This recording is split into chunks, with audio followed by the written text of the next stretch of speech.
Berdoa dimulai.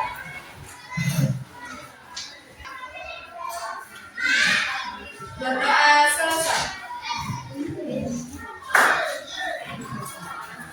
Sebelum belajar, marilah kita tepuk salut dulu. Yang lebih semangat lagi belajarnya. Tepuk salut.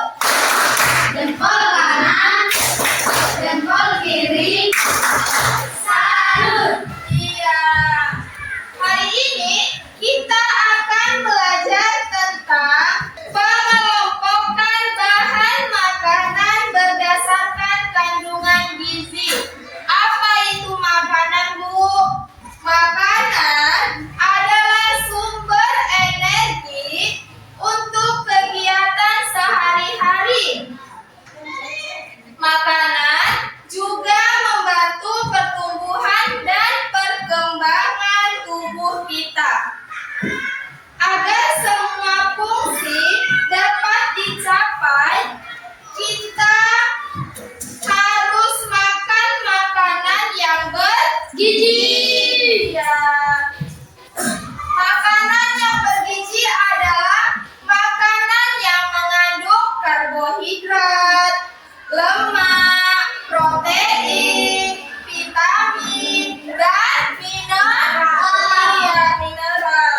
Untuk pengelompokan bahan makanan berdasarkan kandungan gizinya, mari kita simak video berikut ini.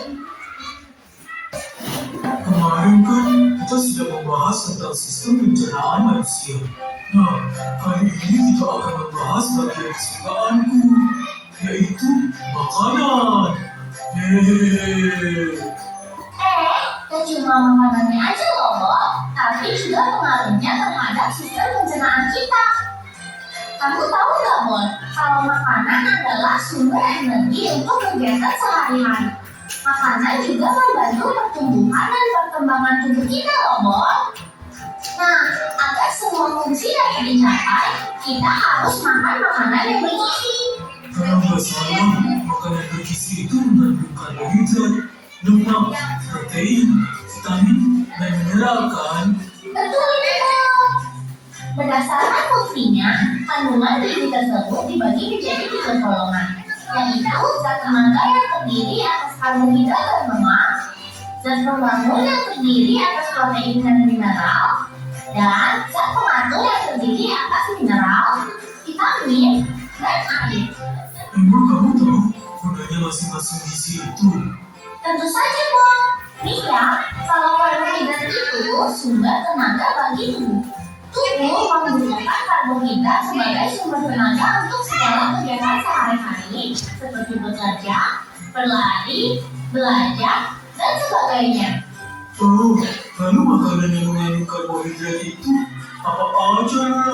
Biasanya makanan pokok seperti nasi, jagung, terigu, dan kentang mengandung karbohidrat yang tinggi. Ada juga makanan lain seperti gula pasir, roti, dan coklat. Kalau lemak ada fungsinya nggak? Aku menyerahnya loh, apalagi di perutku. Tentu saja ada. Lemak itu gunanya sebagai pewaris vitamin A, D, E, dan K, penguas persendian tubuh, menghaluskan kulit, dan sebagai cadangan makanan dalam tubuh. Cadangan makanan? Iya, Tom. Jadi kalau persediaan karbohidrat kita sudah habis, maka tubuh akan menggunakan lemak sebagai sumber tenaga berikutnya.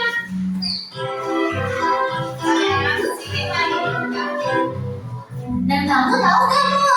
Lemak itu ada 2 jenis, yaitu lemak nabati dan lemak hewani. Lemak nabati adalah lemak yang berasal dari tumbuhan, misalnya kelapa, margarin, kacang tanah, kemiri, dan buah alpukat. Wah, kalau lemak sih, aku paling suka keju dan susu. Kalau protein fungsinya apa dulu? Nah, kalau protein berfungsi sebagai bahan pembangun sel-sel baru bagi pembentukan jaringan-jaringan tubuh, mengganti sel-sel tubuh yang telah rusak, dan zat pembangun tubuh. Protein juga dibedakan menjadi dua jenis, yaitu protein nabati dan protein hewani. Protein nabati terdapat pada kacang-kacangan, jagung, pempek, tahu, dan sayur-sayuran berwarna hijau. Sedangkan protein hewani berasal dari hewan, misalnya susu, ikan, udang, dan daging. Aku juga lapar membahas makanan terus. Emangnya kapan kamu udah lapar, Boski? Nah, selanjutnya kita mau bahas mineral nih. Tapi tunggu di video berikutnya ya. Nah, jadi dari video tadi udah tahu kan contoh-contoh makanan karbohidrat, makanan lemak, protein, vitamin, dan mineral. Udah tahu? Sekarang tugasnya ibu akan membagi kelompok. Satu kelompok berisi 4 orang. Ya? Ayo, silakan dibuat kelompoknya. Udah dibagi kelompoknya kan? Nah, jadi ini untuk kelompok 1, ini untuk kelompok 2, dan ini untuk kelompok 3. Tadi udah diperhatikan kan apa-apa aja contoh makanan karbohidrat, protein, lemak, vitamin, mineral. Udah diperhatikan kan? Udah tahu contoh-contoh makanannya kan? Nah, jadi tugas kelompok 1, tuliskan contoh makanan yang mengandung karbohidrat. Bisa? Bisa. Ya. Kelompok 2, tugasnya tuliskan contoh makanan yang mengandung protein. Bisa? Ya. Kelompok 3, tugasnya tuliskan contoh makanan yang mengandung lemak.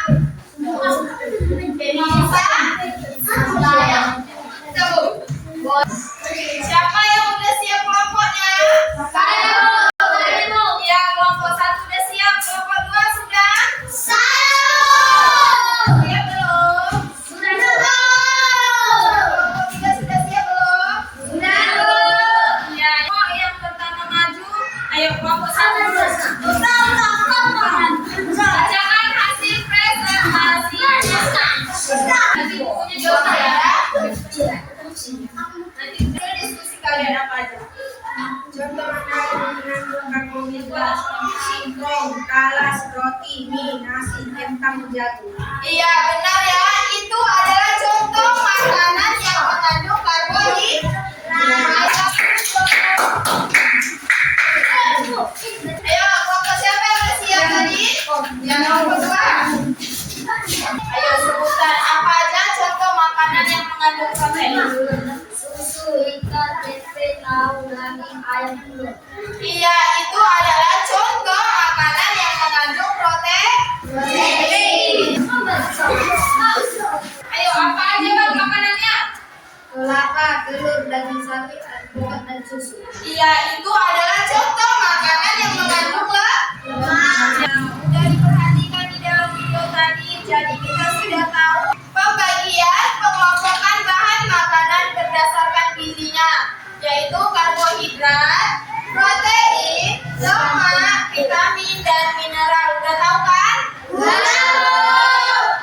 Jadi, kesimpulan pembelajaran hari ini, bahan makanan dikelompokkan berdasarkan kandungan gizinya, yaitu karbohidrat, protein, lemak, vitamin, dan mineral yang masing-masing berfungsi sebagai sumber energi, pembangun dan mengatur tubuh, sehingga penting untuk dikonsumsi secara seimbang.